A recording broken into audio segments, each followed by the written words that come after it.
ગુજરાતના રાજકારણમાં શું થઈ રહ્યું છે?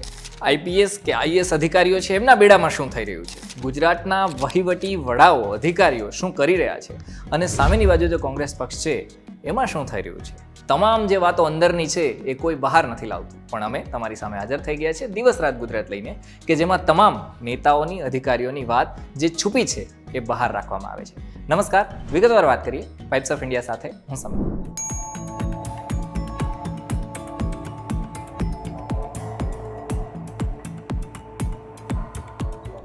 जो होता है वो दिखता नहीं और जो दिखाया जाता है वो होता नहीं. આ વાત બરોબર ફિટ પડે છે રાજનીતિમાં. મીડિયામાં બહુ ચાલ્યું હતું કે ગુજરાતની લોકસભા લડવા માટે 20 થી 22 જેટલા નવા ઉમેદવાર છે એ ભારતીય જનતા પાર્ટી જાહેર કરવાની છે. હવે 15 ઉમેદવારની જાહેરાત થઈ છે, એમાં 10 તો રિપીટ કર્યા છે. એટલે કે વિધાનસભાની જે નો રિપીટવાળી થિયરી હતી એ લોકસભામાં લાગુ થશે એવી રીતના જે વાત હતી એનું સુરસુર્યું થઈ ગયું. મીડિયામાં એવી પણ વાત સામે આવી કે મનસુખ વસાવા, પૂનમ માડમ, ભરત ડાભી અને મિતેશ પટેલ આ એવા ચહેરા છે કે જેને રિપીટ નહીં કરવામાં આવે, એનું પણ સુરસુર્યું થઈ ગયું.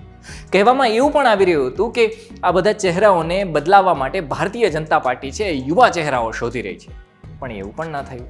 દિલ્હીમાં 2 ટ્રીપ લાગી અને તમામ બ્રેકિંગ સમાચાર હતા એના પર બ્રેક લાગી ગઈ અને સામે જે આવ્યું એ અલગ જ ચિત્ર આવ્યું. તો હવે એમાં પણ એવા સમાચાર ચાલી રહ્યા છે કે 10 ભલે રિપીટ કર્યા, પણ 11 જે બેઠક બાકી છે ઉમેદવારોની જે જાહેર કરવાની છે ભારતીય જનતા પાર્ટી, એમાં તો એ નવા ચહેરા જ લઈને આવવાનું છે. તમે અલગ અલગ પ્રકારના જેહાદની વાત સાંભળી હશે. આ જેહાદવાળી ટૂલ કિટ કોણે કાઢી અને ક્યાંથી કાઢી એ તો ખબર નથી, પણ ગુજરાત સ્પોર્ટ્સ ઓથોરિટીઝના જે સમાચાર છે એ સાંભળી અને ભારતીય જનતા પાર્ટીના લોકો છે એ સ્પોર્ટ્સ જેહાદ કે લવ જેહાદ જ કહેશે. થયું એવું કે જે એસએજી હતી એમાં ચરિત્ર હનનની ફરિયાદ થઈ. એમાં એક ક્લાસ 3ના રેગ્યુલર કોચ સાથે આઉટસોર્સિંગમાં કામ કરતા 13 કોચ અને 15 ટ્રેનર્સ છે એમને કાઢી મૂકવામાં આવ્યા. હવે તમામ લોકોને કાઢવામાં આવ્યા એ એક જ સમૂહ કે સગા સંબંધી હોવાની વાત છે એ ખુલી છે. સૌ કોઈ ચોંકી ગયા કે આ શું થઈ રહ્યું છે. ખેર, આનાથી પણ એક વાત સાબિત એ થાય છે કે આઉટસોર્સિંગમાં પણ સગાવાદ ચાલે જ છે.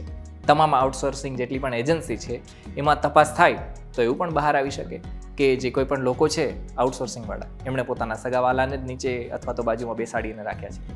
આમાં ભાઈ ભત્રીજાવાદના કારણે જ અનેક જે કુશળ ચહેરાઓ છે, જે છોકરાઓ છે એ ઘરે બેઠા છે અને એટલા માટે નાની એવી પણ ભરતી બહાર પડે ને તો એમાં લાખોની સંખ્યામાં વિદ્યાર્થીઓ છે ફોર્મ ભરતા હોય છે. ગુજરાત વિધાનસભાનું બજેટ સત્ર પૂરું થઈ ગયું છે.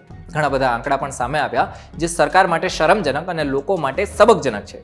એમાંય એક વસ્તુ છે ને એ ઉડી અને આંખે વળગે છે અને એ છે ધારાસભ્યોની ગેરહાજરી. તમે જેને ચૂંટીને મોકલ્યા છે એ હાજર નથી રહેતા. જ્યાં રાજ્ય ચલાવવા માટે નિયમો ઘડવામાં આવે છે, ક્યાં કેટલા રૂપિયા વાપરવામાં આવ્યા છે એ બધી વિસ્તાર માહિતી આપવામાં આવે છે, એમાં જ જે લોકોની રજૂઆત કરતો ધારાસભ્ય છે એ ગેરહાજર રહે તો આ કેમ ચલાવી લેવામાં આવે? આવા સવાલો થઈ રહ્યા છે.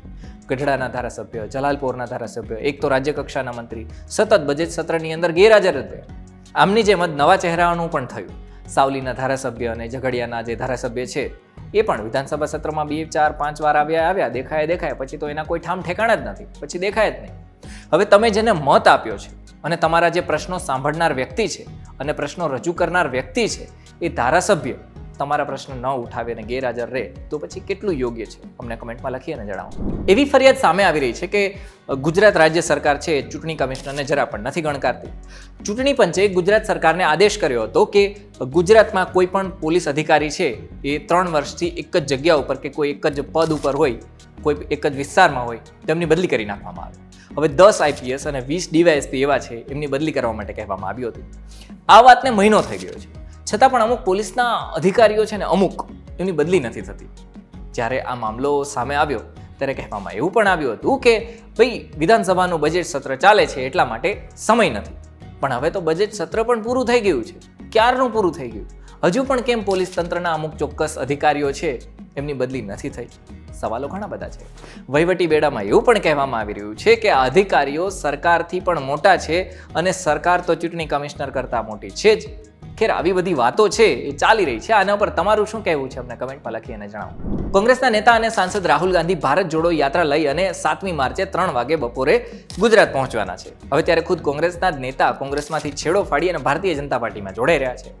કોંગ્રેસના યુવા નેતા અને પૂર્વ ધારાસભ્ય અમરીશભાઈ ડેર છે એ ભારતીય જનતા પાર્ટીમાં જતા રહેવાના છે, રાજીનામું આપી દીધું છે. પણ એની સાથે સાથે આજના દિવસમાં વાત કરવામાં આવી કે અર્જુન મોઢવાડિયા પણ કોંગ્રેસને ટાટા બાય બાય છે એ કરી આવ્યા છે. કોંગ્રેસ ભવનથી એવી વાતો સામે આવી રહી છે કે નેતાની એક યાદી બનાવવી જોઈએ કોંગ્રેસને અને ઢોલ નગારાની સાથે બધા જ જે નેતા છે જે ભારતીય જનતા પાર્ટીમાં જોડાવાના છે એમને માનભેર ઢોલ નગારા સાથે ભારતીય જનતા પાર્ટીના કમલમ કાર્યાલય મૂકી દેવા જોઈએ. હું તમને પૂછું કે ગુજરાતમાં સૌથી વધારે ગુનાહિત બનાવો કયા જિલ્લામાં બને છે, તો પછી તમારા મોઢે સુરત એક નામ આવી જશે. એ જ સુરતના પોલીસ કમિશનર હતા અજય તોમર. 31 જાન્યુઆરીના દિવસે એમનો છેલ્લો દિવસ હતો અને એ સેવાનિવૃત્ત થયા.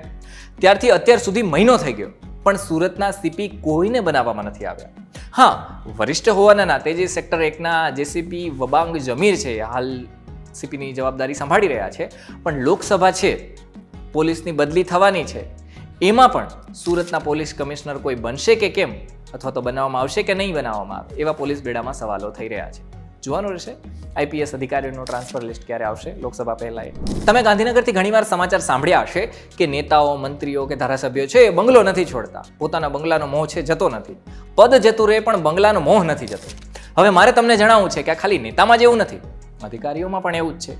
આવાસ માટે હાલ 5000 જેટલા કર્મચારી છે એ રાહ જોઈને બેઠા છે ગાંધીનગરમાં, લાઇનમાં બેઠા છે કે ક્યારે અમારો વારો આવે ને ક્યારે અમને આવાસ મળે. 500 જેટલા નિવૃત્ત સરકારી અધિકારી છે જે ગાંધીનગરમાં આવાસ એમણે હજુ સુધી ખાલી નથી કર્યા, નિવૃત્ત થઈ ગયા છે. તો પણ એવું નથી કે તેમને કહેવામાં નથી આવ્યું. માર્ગ અને મકાન વિભાગ છે એમણે ઘણીવાર એ મામલે નોટિસ પણ મોકલાવી છે કે ભાઈ ઘર ખાલી કરો, આવાસ ખાલી કરો, પણ અધિકારીઓએ તો પાટનગરમાં આવાસનો મોહ છોડ્યો નથી.